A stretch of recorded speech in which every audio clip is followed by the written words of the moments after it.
normally we would have 6 of these off and 6 of these on.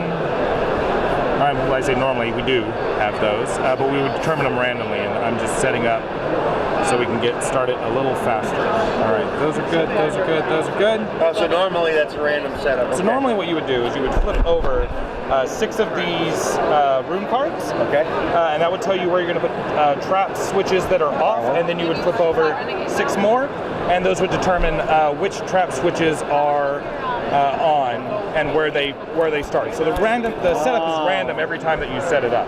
So tremendous replayability. Very much so. So this is Professor Evil and the Citadel of Time. Professor Evil has been traveling backwards and forwards in time, gathering ancient artifacts and futuristic relics. He's brought them back to his Citadel, where he intends to lock them away for all time, unraveling the timeline. But we 4 adventurers have figured out what he's doing, and we're trying to break in and foil his plans by stealing those treasures back. The game is normally won or lost as a group by saving 4 of the treasures here. It is lost if we lose 4 treasures to the professor. To determine which treasures we actually have here, we're going to flip over 3 of these room cards, and that's going to tell us where we're going to put these treasures. So in the entrance hall, the cellar, and the greenhouse, we're going to put a treasure here. In the entrance hall, we have the crown jewels. Not the most secure place, but sure, we'll put one there. We have 50 minutes to do that one. In the cellar, we're going to have the Ark of the Covenant. Arguably more secure, lots of boxes, very Indiana Jones-ish. I'll go with it. And then in the greenhouse, we're going to have the golden idol. So it's going to go right here. We have 30 minutes to save this. And again, I'm looking right here to see how long we have to save it, and I'm counting from his current position on the clock. So if this Professor Evil marker ever moves to this item or past it, we will lose that treasure forever. He is also currently in his laboratory. We cannot go into the laboratory while he is there, and he will move around the board and cause all sorts of problems for us as we move forward. To start the game, I'll actually go first, since I've played it a bazillion times now, and show you guys how this works. At the beginning of your turn, you can move in through either this window, or this window. You can't come in the front door. He's not going to let you walk in and steal his treasures. On your turn, you can take 3 actions. You have 4 possible things you can do. You can move, that would be 1. You could turn off one of these trap switches, that would be 2. You could unlock a door, that would be 3. And then if you happen to be in a room with a treasure that can be saved, that is an action to actually save it. You also, at the beginning of your turn, get to flip over 2 of these action cards. Now, only the active player gets to do this. The way these work is that you can use one of these on your turn. Whether or not you use them, both of them are going to be discarded. So in this case, I have the choice to move to the same room as a treasure, or I can swap locations with another player. I'm not going to be swapping locations with everybody else who's already outside, so I think moving to a room with a treasure might be useful. But the first thing that we want to look at is which treasure do we actually want to go after. I will point out these are not actions. You can do these at any time. So let's see, if we want to get the golden idol, all we have to do is turn off the saw blades. There's one saw blade here, it tells us how many there are, and it's currently on. There's another one in the room with him, and there's one over here. The nice thing is those are near the entrances. The bad thing is he's in there with them. The other one that they've got here, the Ark of the Covenant, needs all the locks undone. 1, 2, one of them's on, one of them's off. So 3 of the locks are already off, and one of them's on. That actually wouldn't be too bad for us to try and get. And then the crown jewels, we need the data pad, which is here and already off. The cameras, one is off and one is on. And the saw blades, which we've already seen are all functioning at the moment. So what I'm actually going to do is I think our best bet is either this one or maybe that one. Which one do you guys think? Probably. How long does this get? Probably a lot. Oh, that one you think? Okay, we'll go there. I don't know. So, let's see. So the locks actually might be a little easier for me because of my ability. Normally this would be a hard room to get to, but since I can move into the same room as a treasure, I can jump right here. That was not an action. That was a free card ability. I'm going to discard that. Now I can do 1, 2, 3. And if somebody can get in this room, we can go ahead and claim the Ark of the Covenant real quickly. But at the end of each player's turn, the professor gets to do something. So we're going to roll these dice. A couple of things are going to happen. This die either has 2 clocks on it or 1 clock on it. Don't try to read the time, you'll go crazy. We rolled 2, so this is going to move the position of the clock 2 places. The professor is also trying to research how he can lock these away faster. So we got the green side and 10 minutes. That means we move the green treasure back 10 minutes. We could also have gotten movement. These are chevrons, not hearts, I promise. If we had gotten that combination there, the professor would have moved 3 times through the green mats. Each room has a green, a blue, and a red mat.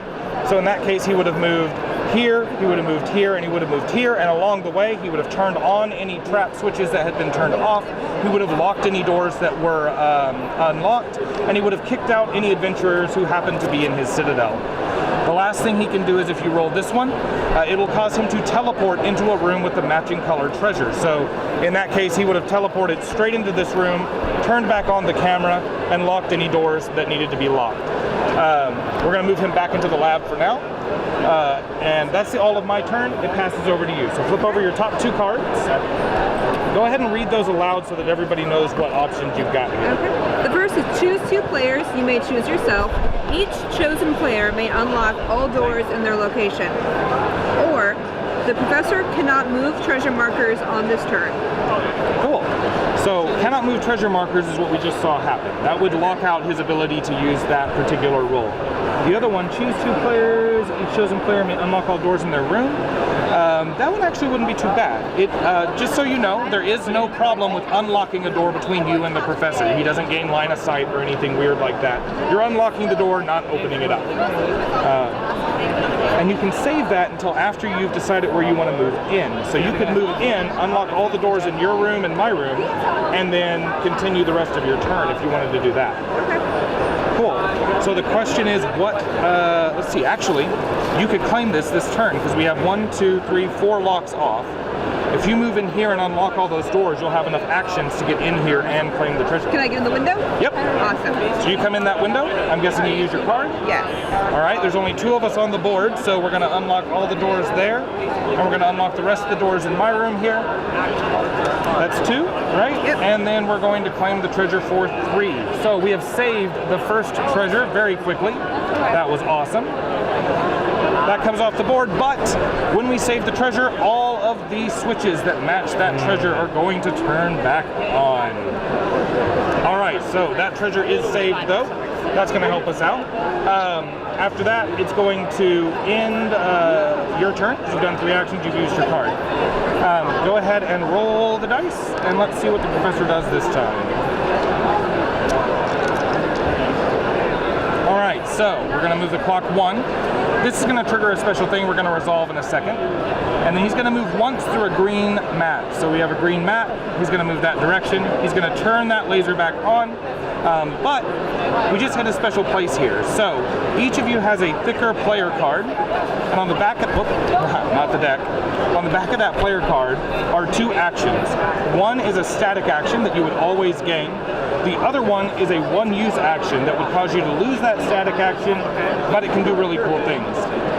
The downside here is that only one of us gets to gain these abilities. So the easiest way to determine which ones we want to gain is to read them aloud and figure out which one we want to stick with. So mine would let me, before I take actions, move to a room adjacent with the professor, or I could flip this tile over to take any number of extra move actions. That doesn't include unlocking or flipping traps, just moves.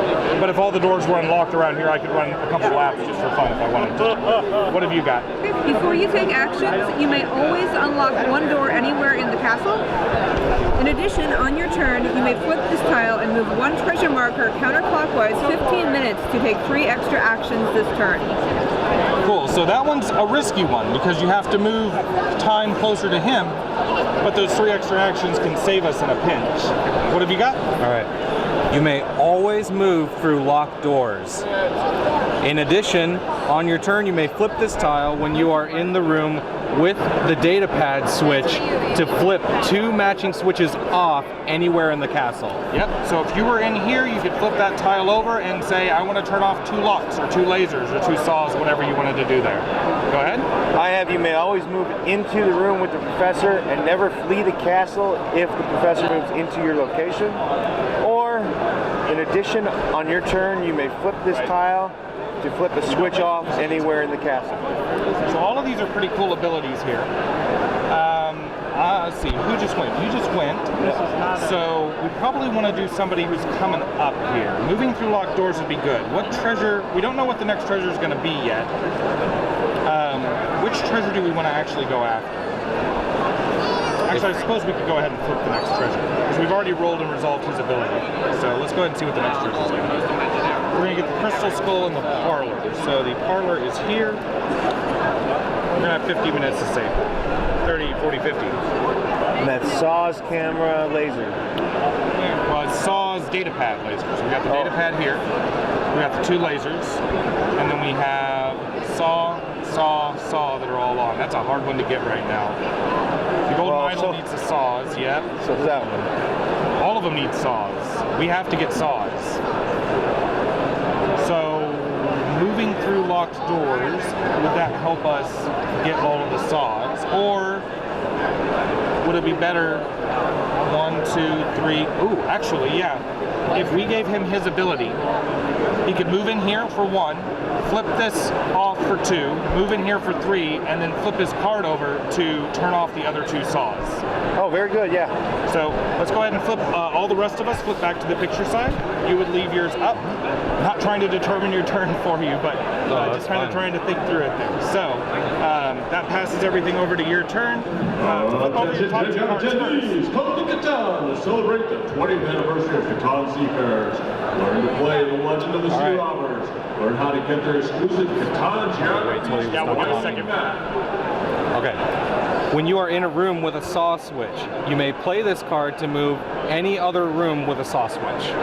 Oh, that's really useful right now. Choose 2 players. You may choose yourself and a type of switch. Each player or each chosen player may move to any room containing a switch of that type. Well, that's really useful. Oh my goodness. I mean, he's got the 1 ability. He's through locked doors. Because he was saying, like, And he can do the data pad.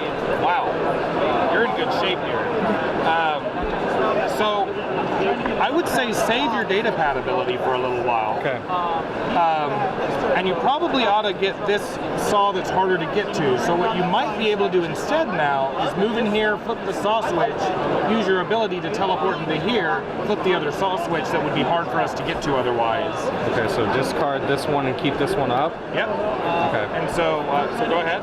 So I can move in here. Correct. And then flip this. Yep. Okay. And then you could use your ability to jump into this room, this ability, this card. Okay, so discard. Yep, and that would jump you in there. You still have an action. That's a really good turn. And then go ahead and roll, and you still have your card up, so you'll still be able to move through locked doors. Oh, that's going to be tough. All right, so that's going to move the clock twice. We had 2 clocks there. We have 3 movement and the red icon. So he's going to move through 3 red mats. There's 1. He's going to kick you right back out. He's going to turn that saw back on. He's going to lock that door. He's going to move again. He's going to lock those doors. That's already on. He's going to kick me out.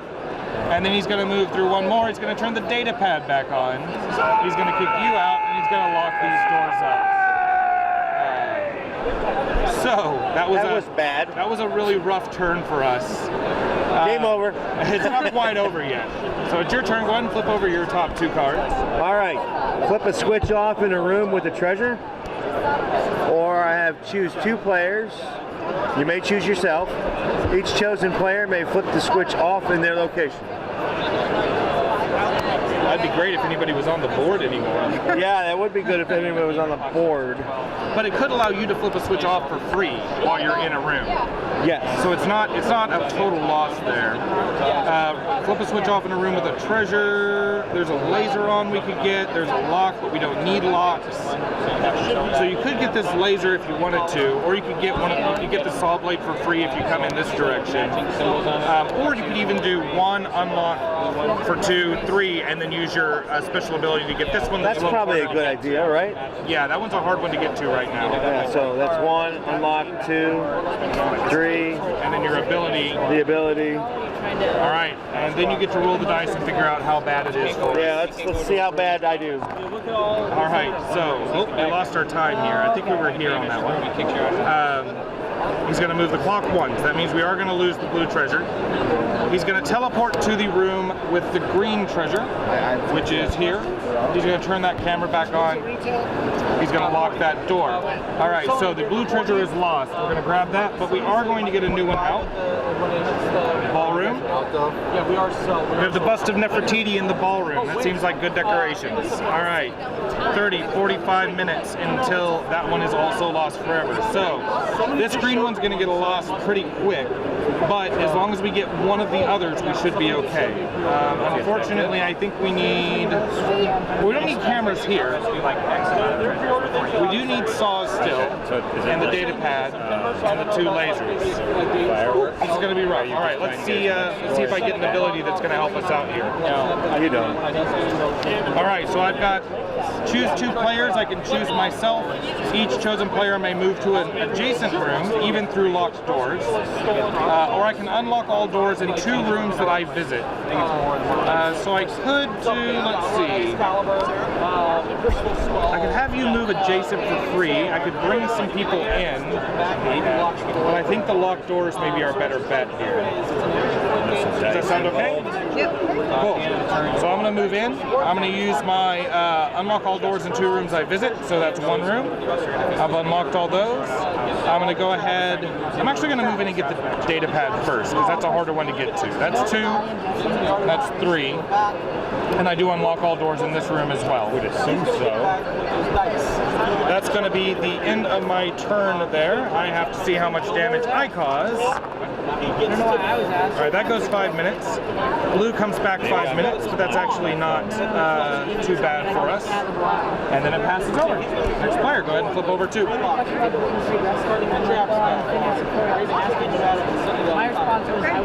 Move 1 treasure marker clockwise 10 minutes. Move 2 treasure markers clockwise 5 minutes. Alright, you can get us out of danger here by moving that one forward 10 minutes. Let's do it. Alright, so you move that one forward 10 using your ability. And you have 3 actions left. We do need this saw. Okay. And you can get to that one real easy. Go in the window. Yep. Just flip that one off, and you have 1 action left. You can't move in there with him. You could get here and get a little further away from him if you wanted let's to. Do that. All right. Cool. And then roll it and let's see what he does here.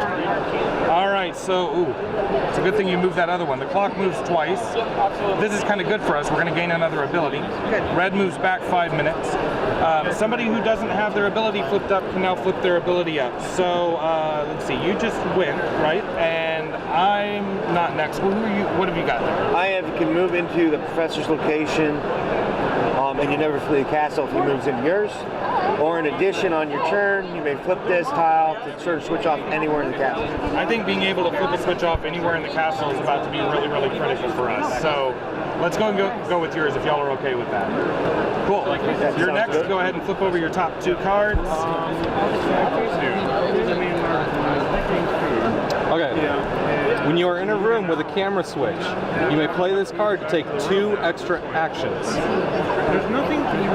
Nice. Another one is choose 1 type of switch. The professor cannot move into rooms with a switch of that type this turn. If he tries to do so, he immediately ends his movement instead. That's nice. And you can always move the locked doors. Attendees, Shark Hunters Unite! Upper deck is looking for the most courageous of heroes to take on a monstrous You've got your great data white pad shark. ability, Grab right? your friends and take down correct. this beast before he You can get terrorizes straight from here with the data pad and get these cameras off for us. Are waiting for you in the Wabash Ballroom. Space is limited, so pick up your event tickets today. Yeah, and then you have to flip your card back over, but that gets both of these cameras off. Excellent.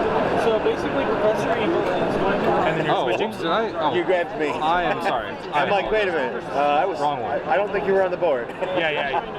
That's okay. Doesn't matter. They're both guys. So you get in there, you flip the two switches. Yes. You still have an action left, and you haven't used your card yet.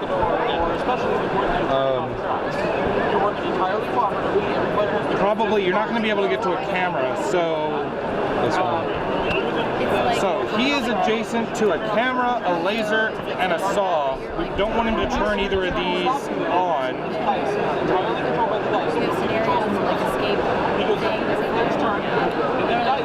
I would just pick one. It's kind of random at this point. You want to prevent him to go into cameras or saws. If he goes into lasers, it doesn't really hurt us. Unless he, moves multiple times and kicks us all out. That would suck. All right.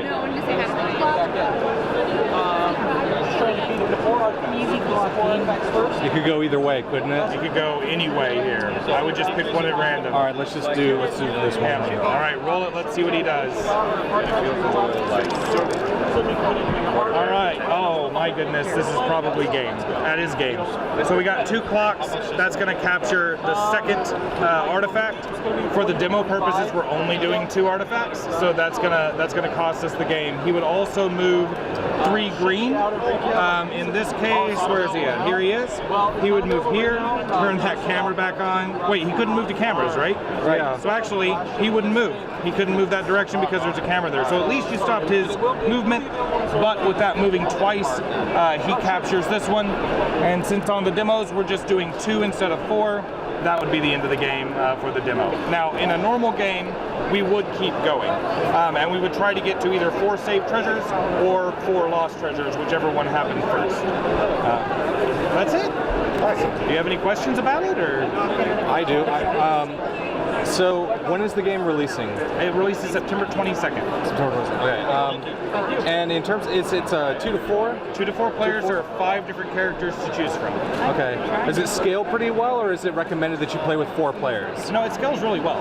Okay. I've had groups of all sizes playing this the weekend, and it's never really had a problem. Really? Okay, that's good. What would be the biggest selling point of this game, in your opinion? Since you've played it so many times, in your opinion, what is the biggest thing that sells this game?